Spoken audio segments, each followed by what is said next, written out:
दोस्तों, एक और नई कहानी के साथ आपका स्वागत करते हैं। एक बार की बात है, एक दयालु राजा ने एक लोहार की दुर्दशा देखकर उसको चंदन का बगीचा उपहार में दे दिया। लेकिन उस लोहार को चंदन के पेड़ों की कीमत का कोई ज्ञान नहीं था। लेकिन वो ये जानता था कि लकड़ी की तुलना में उसके कोयले थोड़े महंगे बिकते हैं। इसलिए उसने पेड़ों को काटा और उन्हें कोयले के रूप में बदलकर बेच दिया। धीरे धीरे पूरा बगीचा खत्म हो गया।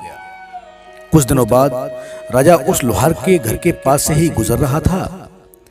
राजा ने सोचा कि लोहार अब बहुत अमीर हो गया होगा, उसे मिलकर उसका हालचाल पूछता चलूं।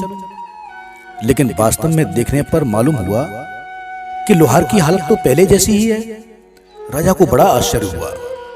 राजा को लोहार ने बगीचे के साथ क्या किया उसका पता चला। राजा को लोहार की अज्ञानता से बहुत दुख हुआ। राजा ने लोहार से पूछा, क्या तुम्हारे पास उन पेड़ों का कोई हिस्सा बचा है? तब लोहार ने कुल्हाड़ी का हत्था राजा को दिखाया। राजा ने उस चंदन की लकड़ी को लेकर लोहार को एक चंदन के व्यापारी के पास भेजा। लोहार को उस छोटे से टुकड़े के लिए बहुत सारा पैसा मिला। लोहार को अपनी गलती का एहसास हुआ तो वह बहुत रोया।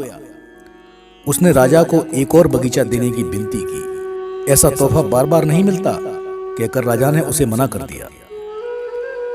अब इस कहानी को हम अपने जीवन के साथ जोड़कर देखते हैं। दोस्तों, हमारी जिंदगी भी उस लोहार की तरह है। हमें अपने जीवन का महत्व जीवन के अंतिम श्वासों में ही समझ में आता है। जब हम समझते हैं तब हम कहते हैं, भगवान मुझे थोड़ा समय और दे दो। लेकिन उस समय मिलना असंभव है। मानव जीवन अनमोल है, ऐसी जिंदगी दोबारा नहीं मिलेगी। तो दोस्तों, हमें इस कहानी से क्या शिक्षा मिलती है? इस दुनिया में नंबर 1 दुर्लभ चीज क्या है?